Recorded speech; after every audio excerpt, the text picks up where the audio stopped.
delivered here with the gate. I know there has been very many issues before of items getting lost, but we are past that. Part of the ongoing reforms is the release of petty offenders on bail to further free up space in the prisons. Almost 200 in remandees. These are people who just wake up, sleep, because they have not been sentenced, including one who has been in remand for 2 years. Therefore, that is a case that we'll pick up with the judiciary, because when we allow people to stay in remand for so long, really, sometimes it may not make sense. The government hopes that the one prisoner, one mattress, one blanket program and the relocation of some prisons will be instrumental in efforts to make life comfortable for inmates and allow room for infrastructural development. It's very important that these individuals, for dignity's sake and for humanity's sake, that they are able to sleep in a better place.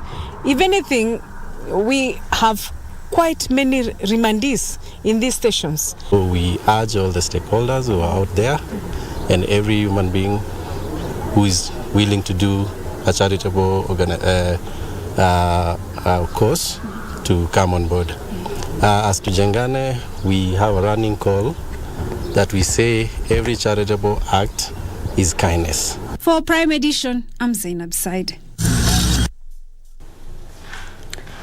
Legislators now want the Health Amendment Bill of 2017 amendment further to see loopholes that where cartels in the health sector have been extorting Kenyans through referrals abroad, disguised as ways of offering better health services to patients. Members of Parliament allege Kenyans have fallen prey to greedy persons seeking to cash in on referrals, which are at times not necessary. The Health Amendment Bill number 2 of 2017 seeks to introduce a new section that provides for developing policy guidelines to regulate the referral of patients to health institutions both within and outside the country. The new section will ensure the relevant stakeholders are involved in the process of developing policy guidelines so as to ensure that the process of referral to hospital outside the country is not subjected to abuse.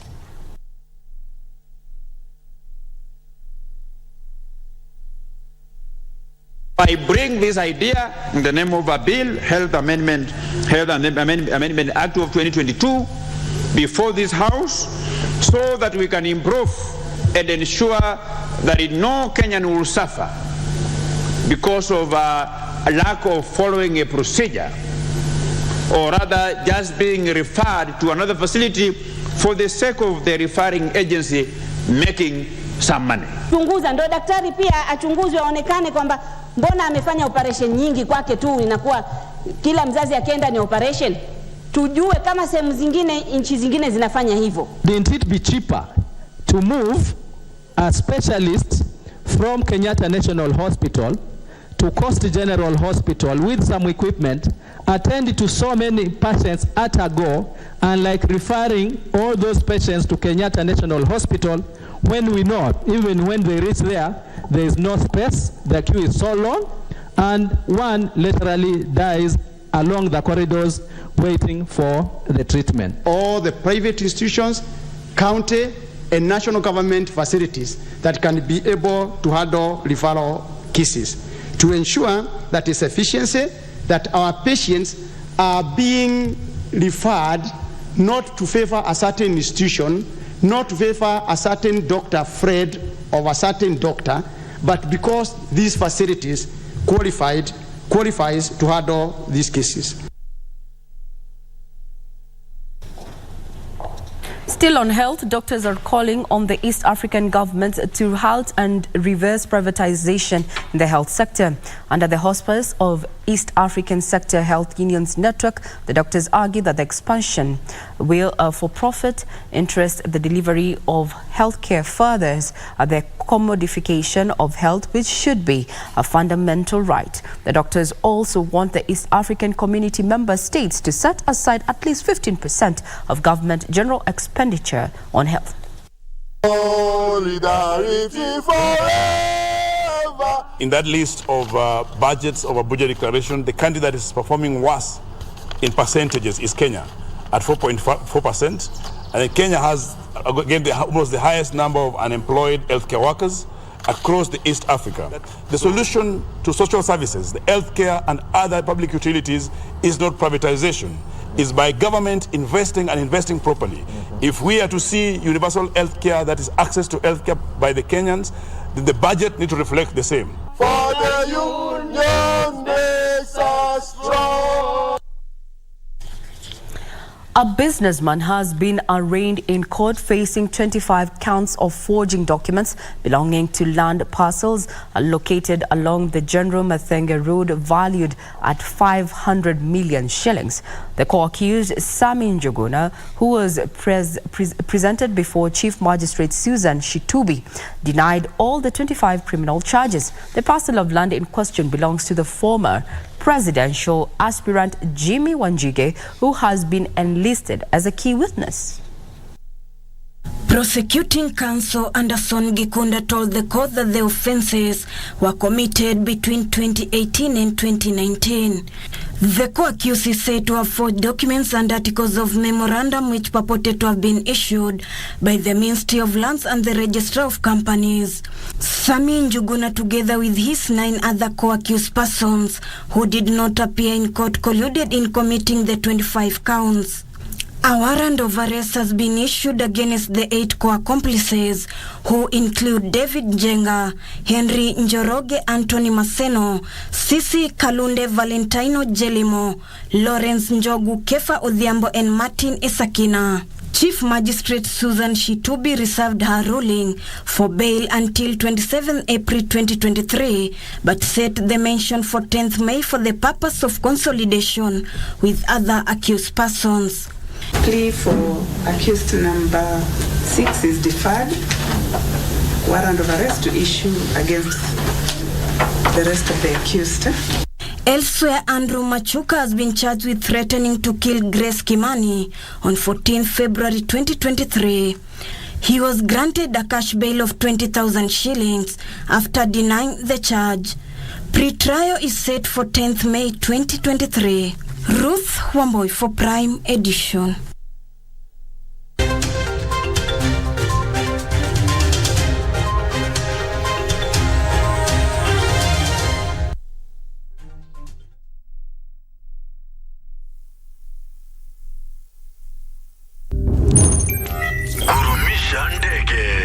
Aviator instant game. Be a daring pilot and earn by how much high you can lift the plane. The higher you fly, the higher your win. The sky is the limit. Mozart Bet.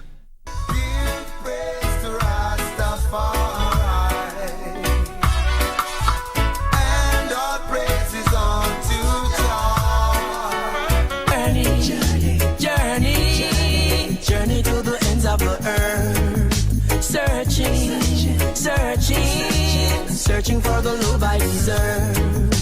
Making good vibes, oh yeah. Show, good vibes. Save some for me. She is a good girl, and I never wanna see her cry. Her heart and mind and soul belongs to me. Sins of the Father I visited from all. In a never-ending circle of people born and soul.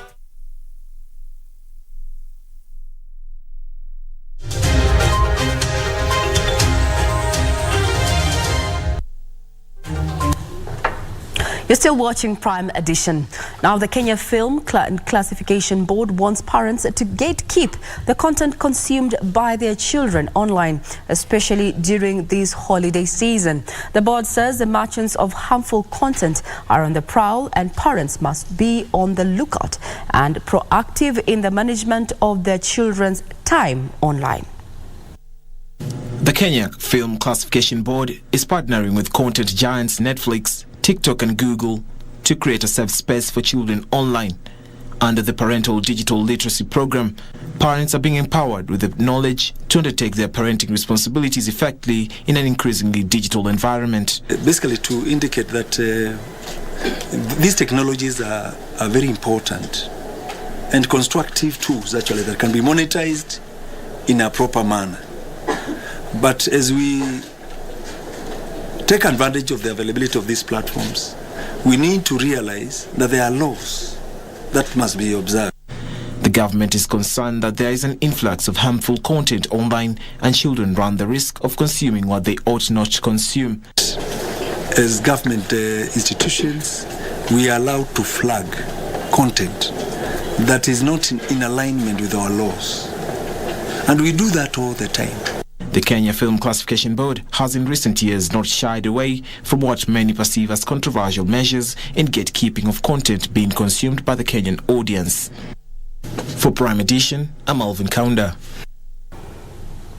Now to the counties where the Kenya Red Cross has donated a mobile mortuary to ease the congestion at the Malindi Sub-County Hospital's morgue occasioned by the exhumation of several bodies in Shakahola. Elsewhere, Mararal MCA Joseph Lojungo lost a child while he sustained injuries after he lost control of his car while driving to Mararal from Nyahururu when they crashed. This and more from our county news roundup. The morgue at Malindi Sub-County Hospital is now full, even as more bodies continue to be exhumed from Shakahola area, victims of controversial preacher Paul Mackenzie. It is for this reason that the Kenya Red Cross has donated a 300-capacity mobile mortuary. Hiyo tumeleta container kama shirika la Msalaba Mwekundu ambao ina uwezo wa kubeba miili 300. Ambao nafikiri hii itapunguza ile dhiki ambayo ilikuwa county government wako nayo ya kuweza kuhifadhi maiti hizi. In Samburu County, Maralal MCA Joseph Lolonju has lost a child in a road accident along Nyahururu Maralal Road. Lolonju, who was driving the vehicle, lost control of it, causing the accident that also left him nursing injuries at Samburu Referral Hospital.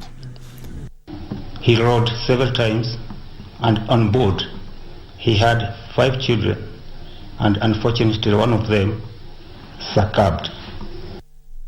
Elsewhere, floods and drought victims from the northern part of the country have benefited from food donations from the Kenya Union of Domestic, Hotels, Educational Institutions, Hospitals and Allied Workers.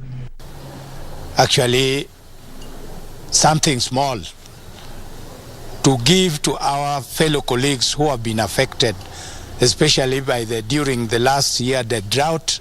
We want to really appreciate this effort that you have made, and as usual, we want to make the commitment. In Kiambu County, residents of Limuru constituency have raised concern over insecurity, lamenting that in just 1 week, 5 people have been murdered. Hivi majuzi ambazo kuna kijana kama leo anaenda kuzikwa upande wa Kidhunguri, alinyang'anywa pikipiki yake na kauawa. Officers wako on the high alert ya kwamba we are bringing these criminals to book. The various groups of Mau Mau freedom fighters have been advised to unite and present their issues as one group if the government is to address their concerns. Now from the counties, we talk film. What happens when a community dejects an ex-convict? This is exactly what filmmaker Angela Wamai tries to depict in her award-winning film, Shimoni. The film focuses on Geoffrey, who is going through post-jail trauma, with his neighbors denying him the much-needed psychosocial support. He is now the review of the film, Shimoni.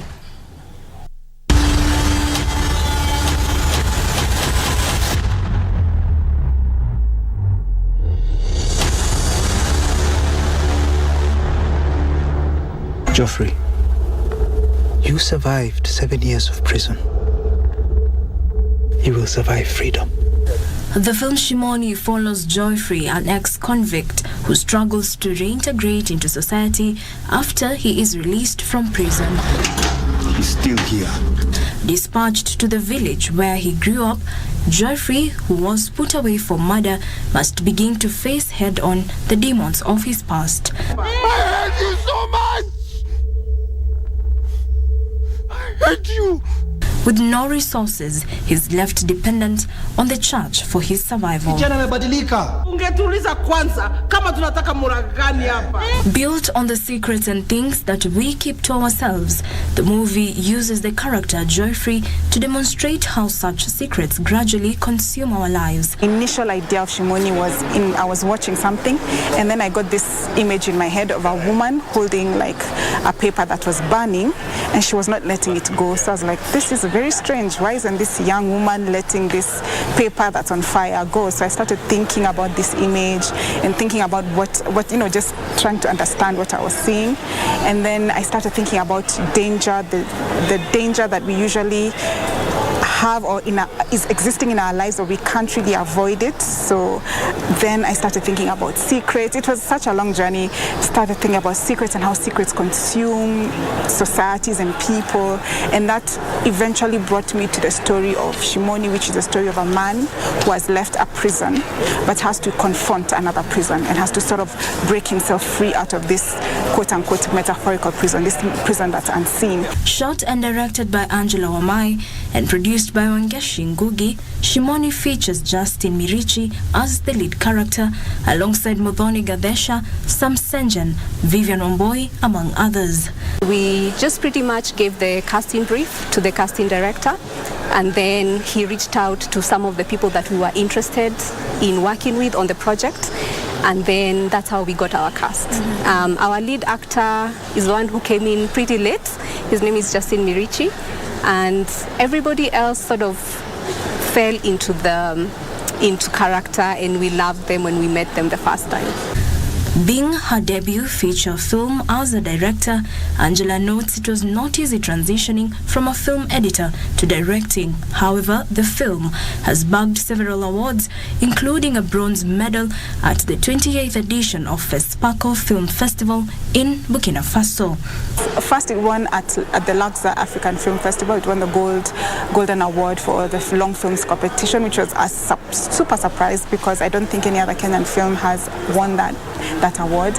And then we went to FESPACO and we got the Etalon de Bronze, which was phenomenal because I was hoping maybe we can get one of the best script, best camera. I was hoping one of those others. So when they said the Etalon de Bronze, I was totally floored. I couldn't believe it. One, because I really do have a lot of respect for FESPACO and what FESPACO has been doing in the African film space. I mean, it has been in existence for so long, and it has, Semben, godfathers of African cinema have won those awards. So I was like, whoa, it was a really big deal. But it was really, I think, for even just the crew and the cast, this was a labor of love. It was true labor of love. Mr. Englishman,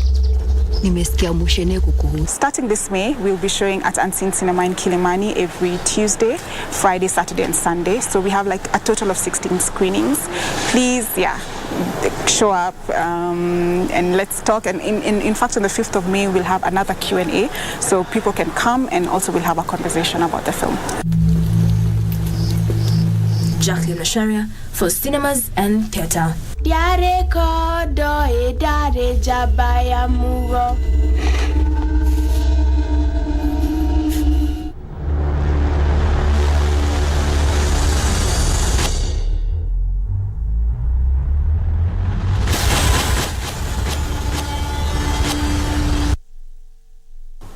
The film is Shimoni there, one of the many that will continue featuring in that particular segment of cinema and theatre.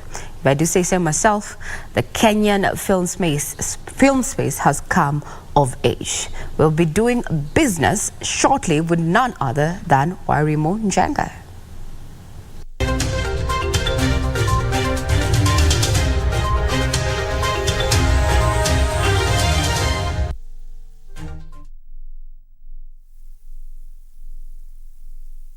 Ili kupata sikiza tune hii ya Usini Record, bonyeza *811*396#. Unakata pia kabaya Wakenya mnakuanga nako ya kuweka mtu kwa speaker alafu mnarekodi sauti yake bila ruhusa. Nikipata sauti yangu ina trend huko nje na kuna pesa napata, mtajua mimi mlu yako na roya na sina roya binadamu.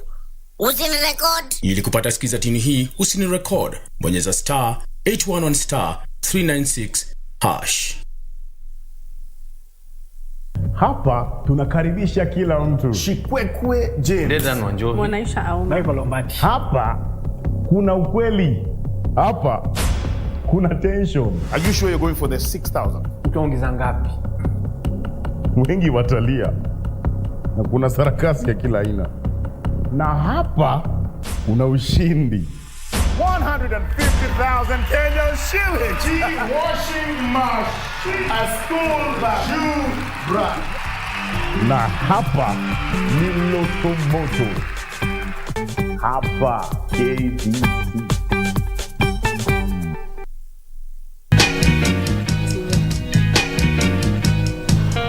I think I'll hold on to this. Did you know that? Hey, babe. Guys, we will have to resume. Unfortunately, everyone knows. Are you kidding me right now? Sorry, I can explain. Masomo ingekuwa mzuri, sasa ingekuwa natafuta kazi kwa ofisi. Sema tu ulikuwa unafagia church. Gani hiyo? Apostle of Savior. Ile iko town? Ya Buru.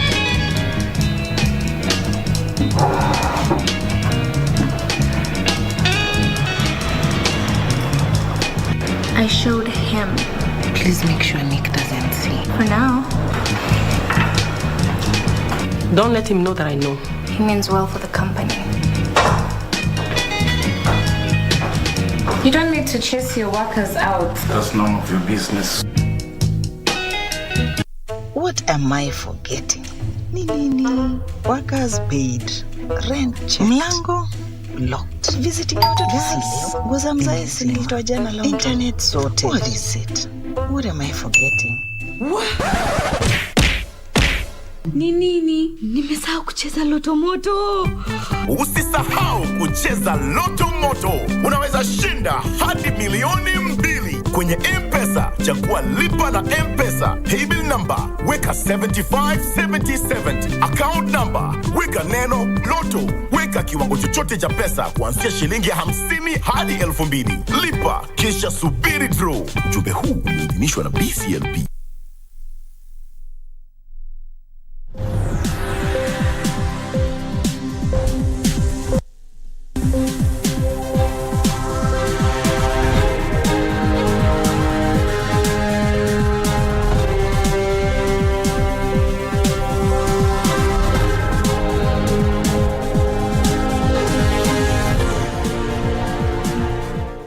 Good evening. I hope that you've had a wonderful Wednesday. My name is Wairi Mujenga. Here are the business news of the day.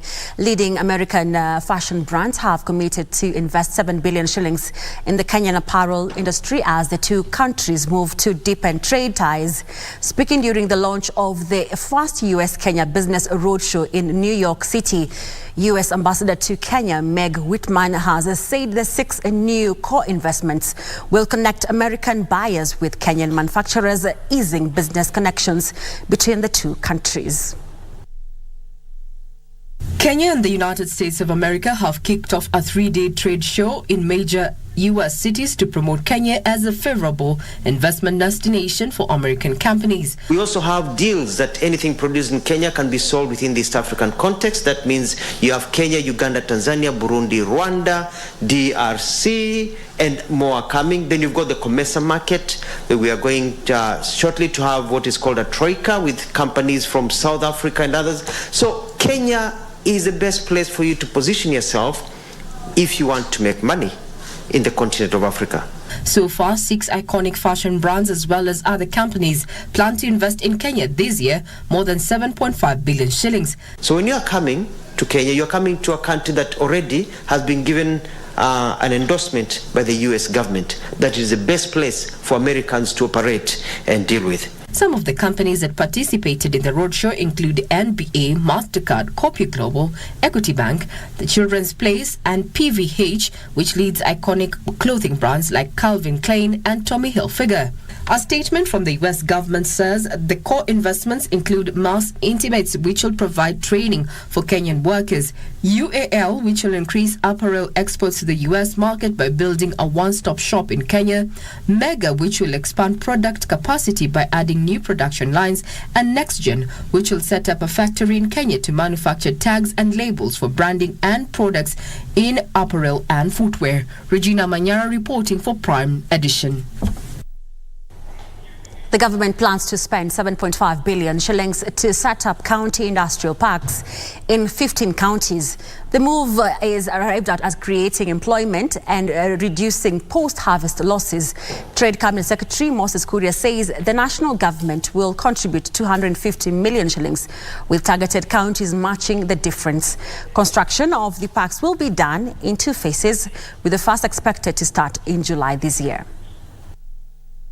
The development of the county aggregation industrial parks is aimed at boosting agricultural production and assisting in curbing post-harvest losses for perishable products. Trade and Industrialization Cabinet Secretary Moses Kuria says the government plans to construct 50 corresponding export warehouses in 50 strategic countries to boost the contribution of the manufacturing sector to 20% by 2030.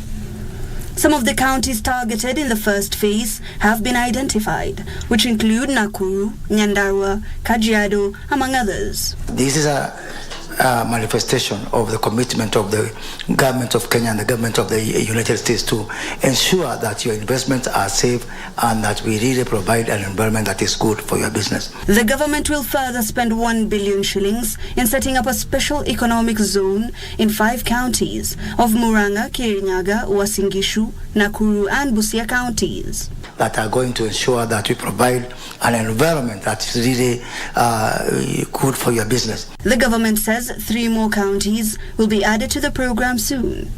Investors will be offered various incentives like duty-free imports of raw materials as well as tax exemptions. Hibak Said for Prime Edition. The government will lift the moratorium on issuance of mineral rights and licenses this June. Mining Cabinet Secretary Salim Mvurya says the decision has been informed by completion of an airborne geophysical survey that mapped 970 mineral resources and development of an online mining cadastral portal integrated with Kenya Revenue Authority and the e-Citizen portal. The government in December 2019 instituted a moratorium halting the issuance of new mineral rights and licenses. The freeze was introduced to pave way for a survey aimed at establishing various minerals and their geographical location and address geological data gaps to better regulate the sector.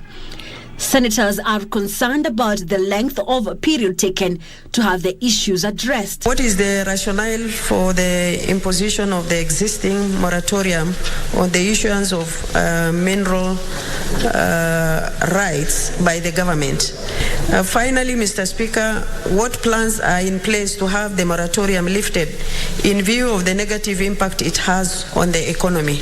The Mining Cabinet Secretary told the lawmakers that the moratorium would be lifted in June this year. This is after the completion of an airborne geophysical survey that mapped out 970 mineral resources, ground truthing in 16 counties with critical and strategic minerals, and development of an online mining cadastral portal integrated with Kenya Revenue Authority and e-Citizen, as well as business registration services. These gaps have resulted in losses as government is so reliant on the private sector for provision of detailed geological data on mineral deposits upon application and grant of mineral rights. Mvurya noted that a comprehensive audit of all mineral rights holders has been undertaken with a view of degazetting all expired and inactive licenses. This will allow government broader control of all mineral rights and ensure timely issuance of mineral rights as stipulated in the Mining Act 2016. Mvurya says Kenya is prioritizing exploration of mining of coltan, rare earth elements, manganese, gemstones, nickel, uranium, graphite, copper, gold in Kakamega, Vihiga, Taita Taveta, and Kilifi.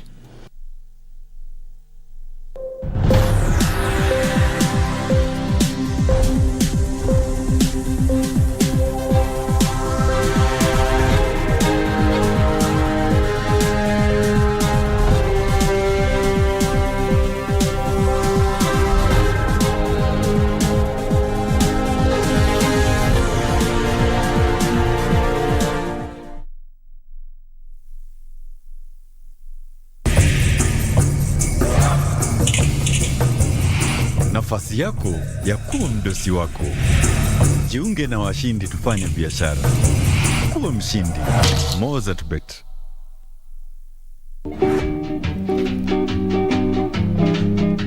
Alafu akainama, akasikiza tumbo yangu, akagonga gonga, akasema ni sindano. You said that I inject that indopicins. Yes, indopicins, ndio? Epidural. Wewe wacha mchezo pana. Mimi na matawa naingililia wapi na mimi mwenyewe ni cleaner. Sasa uamsho uende wapi? Unaamsho uende wapi? Unaona na yeye. Kutunga hiyo pande nyingine uandike kabisa. Yes, analetea ujinga kwa nini? Sasa wewe mwenyewe una conclude you are lying, okay? No, I'm just yes, you have agreed that you are lying. So what? Allah. No.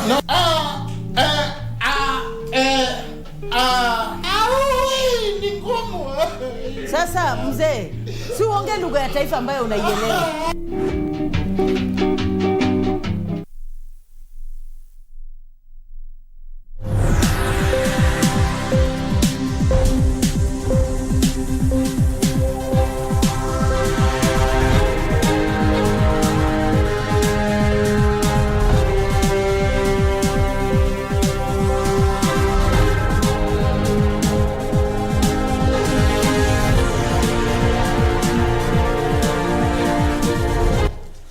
Welcome back. You're still watching Business News.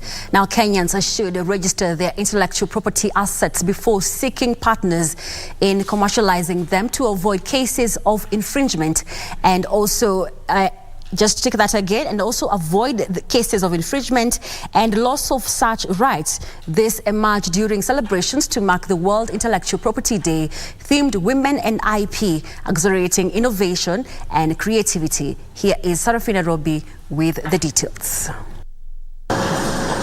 The World Intellectual Property Day is marked annually on the 26th of April since the World Intellectual Property Organization member states designated it in the year 2000 with the aim of increasing general understanding of intellectual property.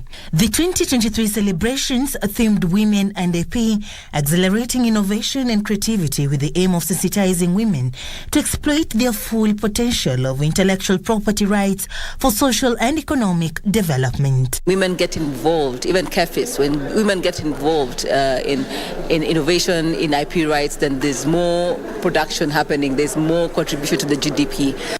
Income from such registered intellectual property comes in handy in helping solve endemic problems such as drought, floods, hunger, famine, malnutrition, diseases, locust outbreaks, biodiversity loss, and climate change. Let them go beyond just what they have. Let them bring out what they have, because they don't know what they have and what they are holding upon their hearts. The Japanese have never patented kiondo because it's woven by women in Kenya.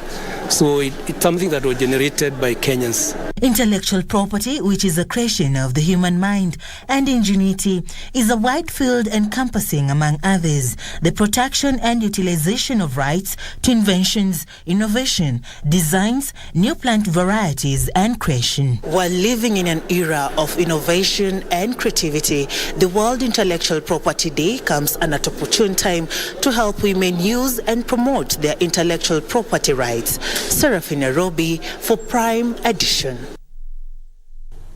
The government should facilitate traders to import maize from Malawi and Zambia, where this season's crop is being harvested. Eastern African Grain Council Executive Director Gerald Masila says there is need to negotiate for lower tariffs and phytosanitary standardization to ease and lower the cost of importation of maize and other grains. Traders and millers have imported 10% of the targeted 500,000 metric tons of duty-free maize. Importers blame the low shipment on scarce and expensive white maize in the international market. However, the Eastern Africa Grain Council says farmers in Malawi and Zambia are currently harvesting this season's maize crop. Zambia, in fact, Zambia, they are even supplementing with overhead irrigation, pivot irrigation. Zambia is actually harvesting, but there's a deficit of food in East Africa. There's no food in Djibouti, there's no food in Somalia, there's no food in Kenya. The council wants the government to negotiate for standardization of phytosanitary and tariffs to ease the movement of the grain from Malawi and Zambia into Kenya. Sometimes you can be offered grain at maybe $200 a ton, but when you now get the transport quotation, it gets to almost 180 or 220, so that the total cost plus border clearance and everything goes way above $400 a ton, when the actual cost is almost 50% of that. Grain growers are calling for long-term land leases at the Galana Kulalu Food Security Project to stimulate investments to increase food production. We have the resources, we have the technology, we have the money to put into the production. What is lacking is we don't have now a framework that we can be able to access the land. Benson Rioba reporting for Prime Edition.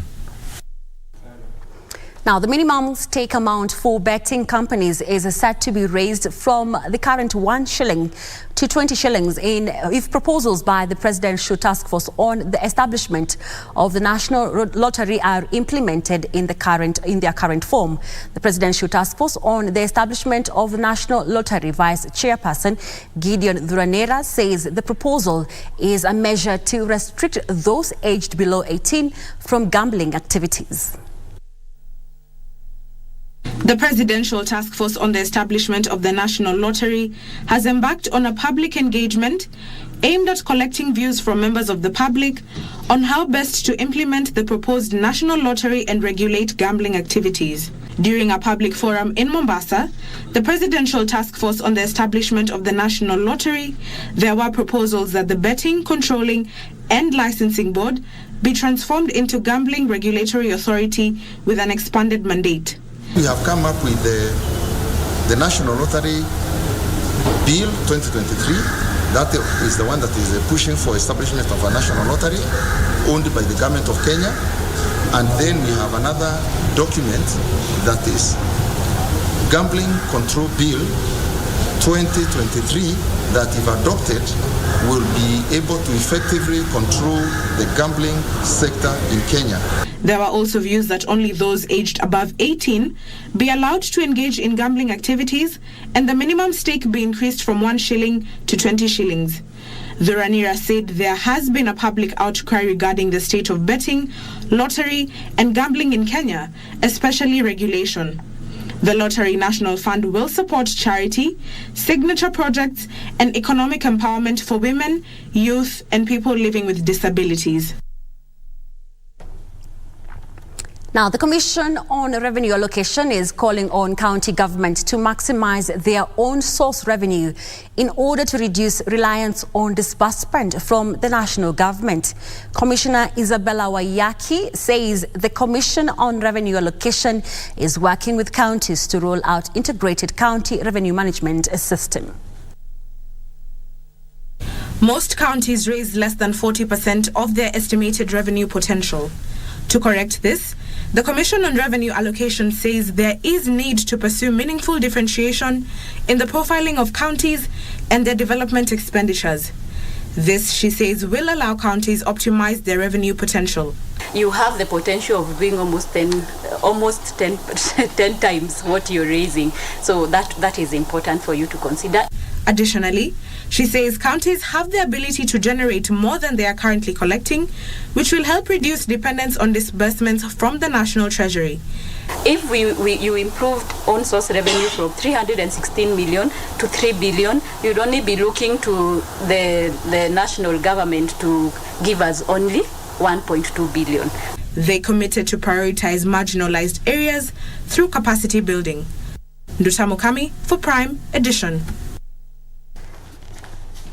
Now to stories making headlines across the African continent. High inflation in Zimbabwe is forcing Zimbabweans to devise creative ways to survive, such as collection of torn or soiled foreign currency notes that have been rejected by supermarkets and other traders.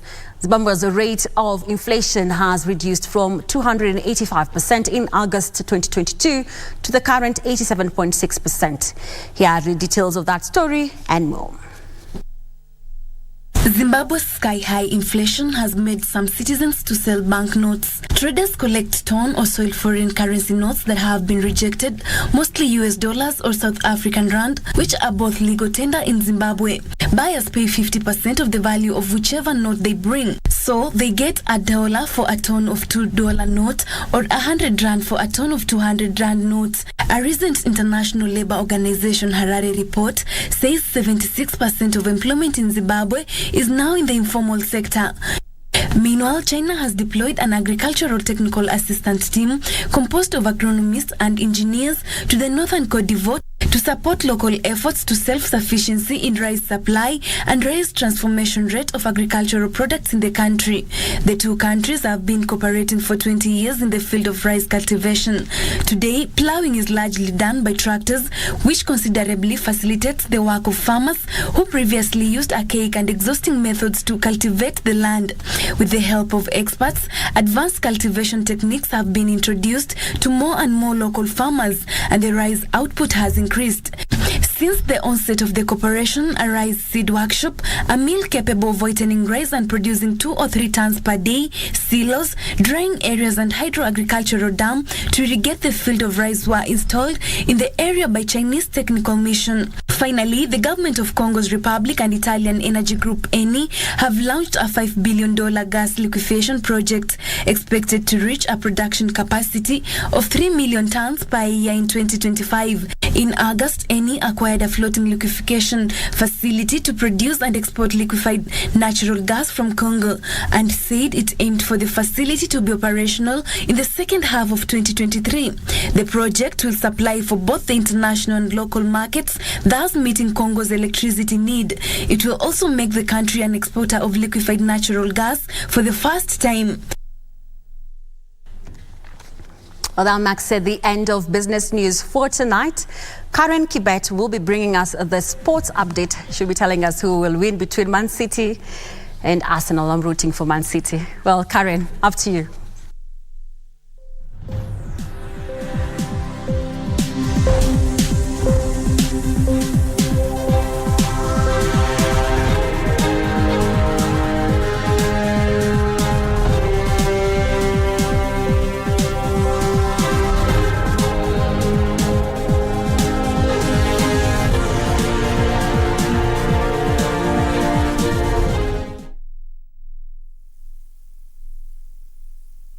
Kiputo cha kuwania ubingwa wa kombe la Mouza Bet kipo katika awamu ya robo finali. Jumapili tarehe 30 Aprili mwaka 2023, Kakamega Homeboys itamenyana na Karibangi Sharks saa 7 mchana, huku AFC Leopards na Bandari wakikabiliana saa 9 jioni katika uwanja wa kimataifa wa Kasarani. Tazama michuano hiyo Kenya kwenye runinga ya KBC Channel 1.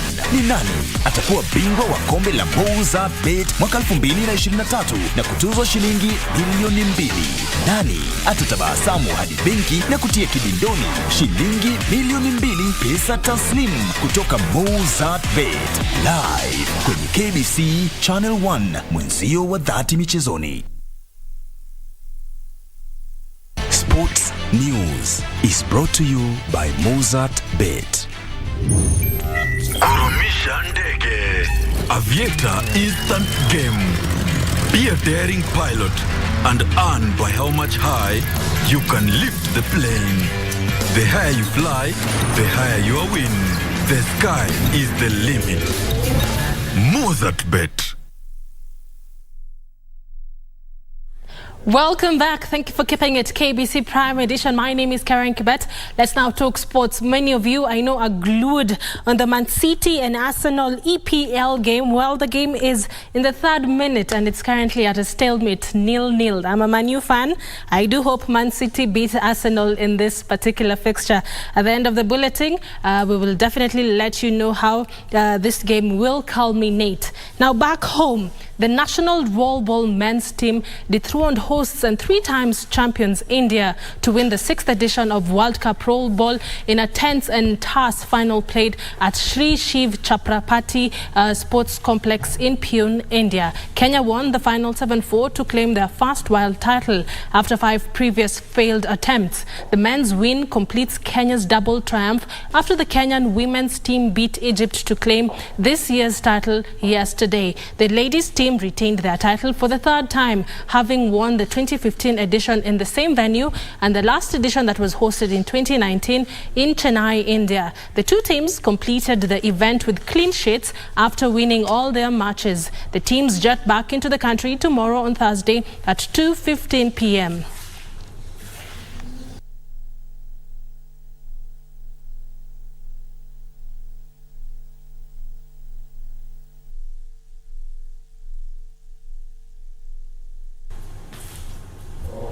Kenya will play Zimbabwe in the final of this year's Africa Under-20 Bathurst Trophy after the 2 teams secured respective victories in their semi-final matches. Chipu, as the Kenyan team is popularly known, defeated Namibia in their 2nd semi-final after Zimbabwe eliminated Tunisia in their 1st semi-final match.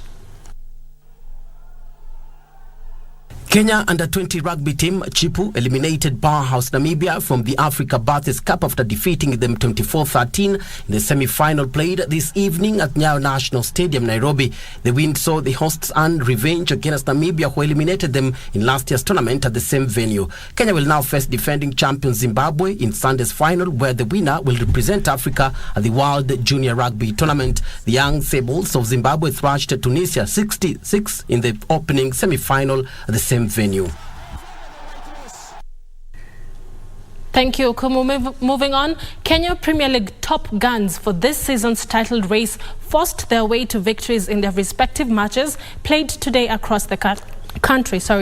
Leaders Gor Mahia, 2nd placed Tusker FC and 3rd placed Nzoia Sugar collected maximum points in their matches against Talanta, KCB and Posta Rangers respectively. As the title race nears the finish line, title contenders in Kenyan Premier League are grabbing all points on offer to avoid last-minute disappointments. Gor Mahia, Tusker and Nzoia Sugar all stand a chance of winning the title this season, and today they forced their way to victories in their respective matches. Gor Mahia had to come from behind against relegation-threatened Talanta FC to secure a narrow 2-1 victory after trailing 1-0 at halftime. 2nd place Tusker FC had to dig deep into their reserves until the 7th minute to find the back of the net against KCB as the lone goal handed them the 3 crucial points to stay on Gor Mahia's trail.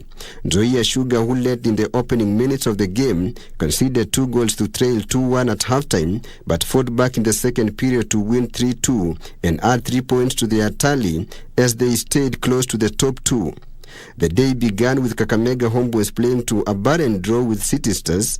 Kenya Police defeated Bandari 3-0. Bidco United drew 1-1 with AFC Leopards, while Vihiga Bullets lost 3-1 to Ulinzi Stars. The Kenya Secondary School games entered day 2 today at Hill School in Eldoret, with Butali Boys and Kisii School dominating in rugby. The games, which have attracted more than 20 schools, will end on the 29th of this month. St. Anthony Kitale suffered a humiliating 27-10 loss to Butula Boys on day 3 of the Kenya Secondary School Games rugby tournament in Eldoret. Kwale High School could not manage a single try against Kisii as they suffered a 28-0 loss in the other 15th game. In handball matches played on day 3, Kamito Secondary scored 31 goals to secure a narrow win over Hospital Hill, who managed to find the net 29 times. Mboni Boys defeated Handenge 26-22. Tsanga Sini thrashed Sabonlei 47-4, while Musingu lost 20-30 to Manyata. In the girls category, Kayatiwi lost 18-24 to Nyathuna. Dr. Charles Muli lost 20-24 to Miraga, while Moi Girls Kamusinga had an easy time against Dagoretti Mixed, winning 42-18. The Kenya Secondary School Games end on this Saturday. Meanwhile, Sports Cabinet Secretary Ababu Namwamba says the ongoing Kenya Youth Inter-County Sports Association Games will help in discovering and nurturing sporting talent at the grassroots. When you come to the National Talent Camp, you'll come there to train in a good environment. You'll come there to compete. We'll arrange competition for you during the talent camp. But you will also come there to be scouted. The games being held at Kirubia Stadium Tharaka Nithi have attracted a total of 37 counties battling for honors in 3 disciplines, namely football, basketball and volleyball, for players aged between 18 to 23 years old. The sports CS revealed that on conclusion of the week-long sports extravaganza, the stadium is set to undergo further renovations to suit international standards ahead of its reopening by President William Ruto. Thank you, Barkley, for that report. And news just in is that Manchester City is leading 1-0, courtesy of a goal in the 7th minute by Kevin De Bruyne. May that spirit continue. Let's continue with the sports news. The national table tennis team is optimistic of performing well in the African Table Tennis Championships, which will be held at the Kasarani Stadium between the 1st and 6th of next month. The team is led by top-ranked players including Brian Mutua and Lisa Wele. The team intensified their training at the Goan Institute Club as they prepare to participate in the African Championships, which are set to kick off on Monday next week at the Kasarani Gymnasium. Head coach Anthony Madenga is confident that his experienced squad will perform better than the 2018 edition, which was also hosted by Kenya. Of course, when we play at home, we usually have home advantage. Tension is low. We are free. We can play how we want. Brian Motoa and Lisa Wele, who are the top-ranked players in the country in the men's and girls category respectively, says the team is fully prepared for the championships. In the recent competitions I've gone, I've performed well.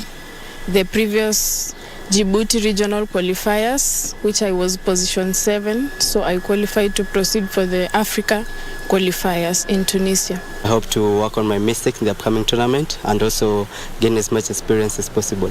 The continental event will be preceded by club championships on Monday next week. For Prime Edition, I'm Friend Jogu. Thank you, Fred, for that report. Now, finally, Isaiah Otieno and Barnes Wamboi are among winners of the 2023 Kenya National Youths and Cadets Chess Championship, which ended today in Kisii. Otieno won the under 18 years boys category after topping the table ahead of Rocky Mushiri, who finished second. Wamboi was the best girl in the under 18s category ahead of Vivian Muthoni, who won silver. Howie Kaloki and Erika Mumbi were the best players in the under 16 years category.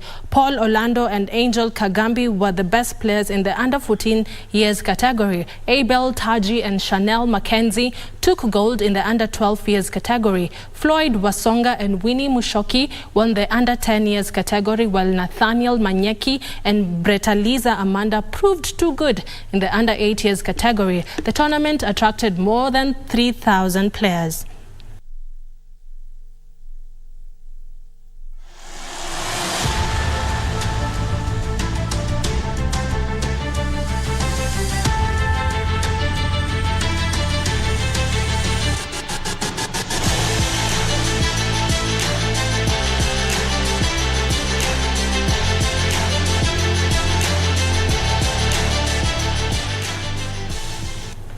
And those are all the sports news we had for you tonight. Don't forget that an EPL fixture pitting Manchester City and Arsenal is currently going on. It's currently in the 13th minute. A fixture happening at the Etihad Stadium, and Kevin De Bruyne made magic in the 7th minute by putting Manchester City in the league in the lead. And my colleagues were totally in solidarity of Manchester City, all dressed in blue. Ladies, Regina, Manyara, Carol and Jenga, you guys didn't give me the memo tonight.